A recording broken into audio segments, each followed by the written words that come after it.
Alam nyo ba merong pabahay dito sa Calamba na 69K lang ang down payment at pwede pa hulugan ng 6 months. Mabilis pa ang turnover na 3 to 4 months lang pwede ka na makakalipat. Sa 18K monthly amortization may duplex.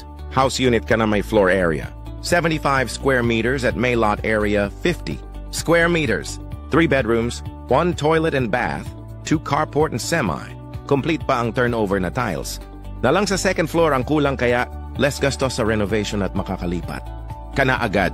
Saan ka pa mga kabahay at alam nyo ba mga kabahay? Ang daming nag-avail nito araw dahil sa baba ng down payment at semi-RFO units na ang mga units, magpa-schedule ka na ng site tripping. At libre lang naman at para mapatunayan, muna totoo lahat ng sinabi ko sa'yo, kabahay.